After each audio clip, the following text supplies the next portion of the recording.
This is a list of 9 sport bikes to avoid if you're a new rider. Spoiler alert, I would buy every single one of these bikes given the right price. I think all of these bikes that I'm about to list are very, very cool. But for a new rider, I would avoid these completely. I definitely will give you my list for new riders at the end of this video. Alright, let's start with the first one. It would be the RSV Mille. I'd avoid that bike just because it's probably going to be pretty hard to find parts for. I've heard the Mille is actually pretty reliable, but I personally think as a new rider, you're probably going to want something a little bit newer. And that bike seems to be more of a collectible than anything, so even if you do find parts for that bike, prices might be a little bit higher. Next one would be the RSV 1000R. It's basically the leader bike that came after the Mille, and it was Aprilia's flagship before the RSV 4. I don't personally think that's as hard to find as the Mille, but still a little bit difficult to find. Parts availability is pretty much going to be the same as the Mille, and again, I don't necessarily think they're unreliable, but borderline collectible, and in my opinion, it's one of the ugliest motorcycles Aprilia's ever made. I'd only buy the RSV 1000R just as a collectible, and I would have to get it like really cheap. Okay, let's do Ducati next, because there's a lot of bikes from Ducati that are really good, but in my opinion, as a new rider, I don't think they're worth getting. Ducati has a big list, so I'm just gonna name them off. 916, the 748, the Ducati 999, Ducati 749, the Ducati 1098, 1198, and 848. I just think those twin series of Ducati motorcycles have a lot of quirks, and they're not necessarily hard to get parts for, because for example, the 848, 1098, and 1198 fairings are exactly the same. I believe the swing arms are interchangeable too, so are the wheels, and I think you could put like a 1098 motor into an 848, so on and so forth. That's just the way Ducatis build their motorcycles. But as a new rider, again, I think those bikes are very specific. The twin cylinder Ducatis only have 2 spark plugs per cylinder, and those cylinders are pretty big. That means you either have to replace those spark plugs all the time or clean them up as much as possible. A lot of these also come with a dry clutch, which are actually pretty easy to replace, but you do have to replace those more often. These bikes might be cheap to buy, but they might be a little bit more expensive to maintain over time. I still own an 1198S. It's in my garage. Daytona 675. What can I say about this bike? Have I ever owned one? No. Would I buy one?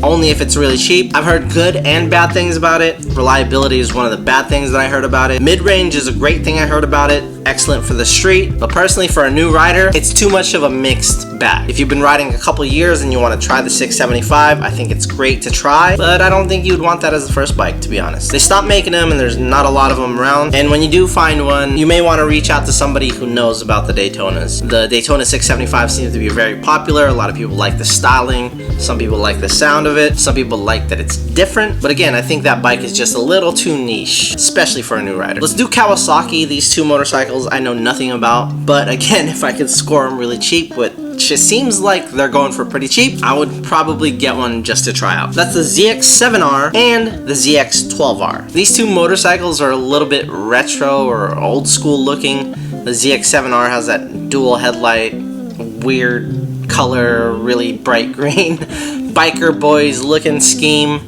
The ZX12R, to me, it looks like a touring bike. I know supposedly it's a really, really fast motorcycle and it can compete against the Hayabusa. But again, in my opinion, I just think those motorcycles are too niche. I haven't heard anything about reliability. I mean, Kawasaki seems to have a good reputation for reliable engines, but I'm willing to bet those bikes are hard to find parts for, and I bet you they're really, really heavy, especially the 12R. Yeah, just avoid those. Next, I'm gonna go Honda. First one would be the VFR 800. It's not something I would recommend for somebody who's looking for a sport bike or like a super bike type of bike. I think it's closer to sport touring. It is a V4. It has a really cool single-sided swing arm. I heard nothing but good things about it as far as reliability. In my opinion, I think it's pretty fucking ugly. If you are interested in that bike, I would say go for it as a new rider. That's probably the only bike out of this whole list that I would say yay and nay to, just because it's Honda, man. I mean, that the VFR is a legendary motorcycle. It's a V4, so it sounds amazing, and I think they still make them, or they made them into like the year 2000, so parts is not that hard to get. And finally, the bike that I would get and I would love to buy right now is the RC51. I think it's like the RVT 1000 in Europe. It's Honda's superbike twin, built to compete in World Superbike. Legendary Nicky Hayden, yada yada yada. It's a great bike. It's an amazing collectible bike. I could see this motorcycle just going up in value in the next 5 to 10 years. In some places it already has gone up in value. You can still score them for pretty cheap. I just looked on Facebook Marketplace and I saw one for like $4,500. But again, Twin cylinder motorcycle. I heard it's reliable, but it's really heavy, not very comfortable as a first motorcycle for beginners, and I think it's gonna be really hard to find parts for that bike as well. It's become a collector motorcycle, so if you do find some decent OEM parts for it, I bet you're gonna be paying up the butt. But honestly, I wouldn't blame you if you got it as your first bike. That bike is sick.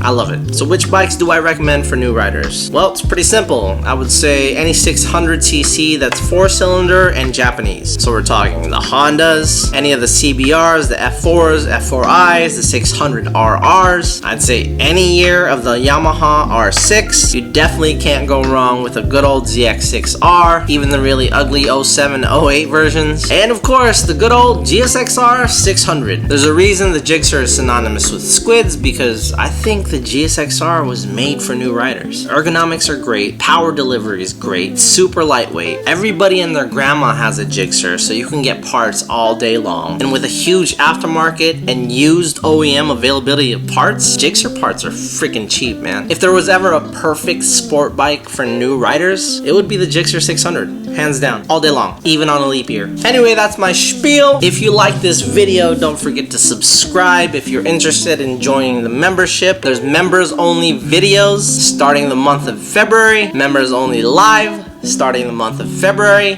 We got a lot of exciting things coming up starting the month of February. Dual moto vlogs with my son. I'm gonna do one piece of Sur-Ron content every week. I'm gonna have a new schedule posted on the banner. We're gonna continue the daily content, whether that's long form and / or short form content, but I might drop it down to like 3 or 4 long videos. There's a format that I tried early on in Adobe Moto that I'm gonna be bringing back, which is bringing guests on the show, and we're just gonna talk about motorcycles. And that first episode should be this week. I appreciate all your guys' support. I really do. The growth has been tremendous. I get a ton of comments from you guys, and I read every single one. If there's a thumbs up and a heart on it, that came from me, from my phone. If there's a reply that came from me, from my phone or my computer, I'd love to do a meetup with you guys, whether that's Sur-Ron or motorcycles. If you guys are interested and you're local, let me know. And if there's ever any interesting topic that you guys would like to see, let me know. In this video or any video you see moving forward, I'm still trying to reply to comments from previous videos. Some of you guys have been going back and watching like my first video, which, yo, thank you so much. This is cool, man. We're headed in the right direction. I would not be here without you motherfuckers, so I appreciate you guys. All the love in the world. 2023 is here. Let's ride more and cry less. I'll catch you ding dongs in the next one. Peace.